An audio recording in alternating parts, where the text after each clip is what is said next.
Yeah, the privatising of health provision. Look, there have been a raft of studies. The most recent done by a big fund that's based in New York. I can't remember what it's called now.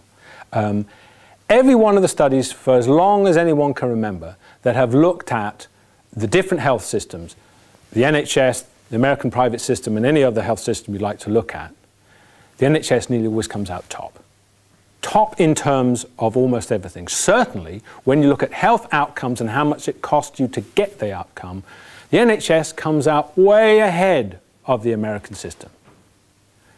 The average cost, I mean, an appendectomy, to have your appendix out, in America, at the moment, would anyone like to hazard a guess of what it would cost, what it does cost? No, I'm asking $27,000. So you would have to have an insurance that was willing to cough up $27,000. And why does it cost $27,000? It doesn't cost that much here. And of course the answer is because large corporations are there to make a profit.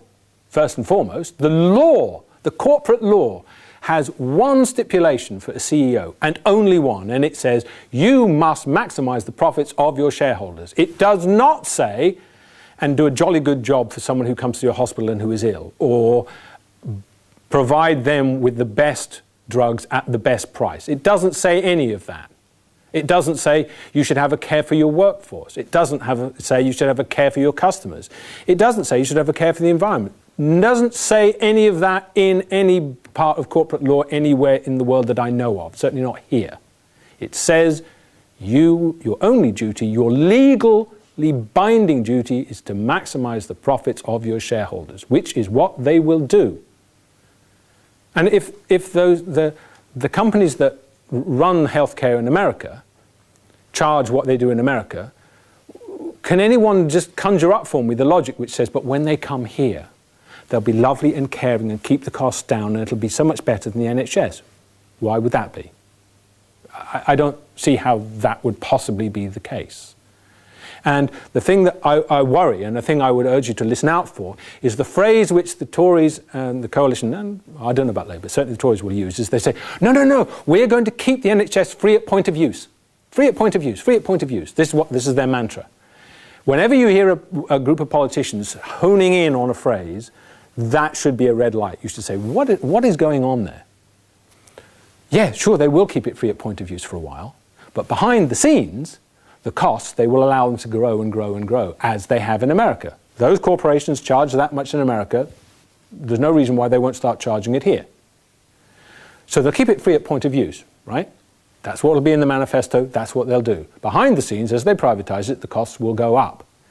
Now, at some point, a politician will come before you with crocodile tears and say, we've done our best to keep the NHS free at point of use, but the costs, we can't afford it. We're going to have to rein it in. Stop me if any of this is beginning to sound familiar, if you might have heard it before. At that point, they will say, we can no longer have an NHS the way we had it. So that now, they will promise you it will be free at point of use, but they will put in place the mechanism which will make that impossible in a few years' time. So they will privatize it in 2 steps. So, and you only have to look at the railways to see the massive success of privatisation. East Coast Line. 3 companies have had it, I think. The last one walked away from it. Just walks away. And it goes, we have to pick up the pieces. And that, you know, the terribly inefficient, work-shy, skiving, useless public servants that half of you probably are, who are wholeheartedly inefficient and just there to skive off the public purse, took it over, and what do you know, they started making a profit. Now you might have thought, there's a railway being run well and making a profit, that profit going straight into the exchequer to help pay off our debts, that would be a good outcome. But no, they decided they would put it back into private hands. Why? Is there any reason other than to line the pockets of their mates in the city? Any reason at all? That's how it worked in the railways. That's how it'll work in the health system. It is money to be made. The NHS is arguably, I think, the greatest thing that the post-war generation ever did. And all the politicians in Westminster have benefited from it. Every member of my family is alive because of it, me included. And now they can't afford it for you and your children. Well, I'll be damned, frankly. Vote for them if you want, but don't bleat afterwards.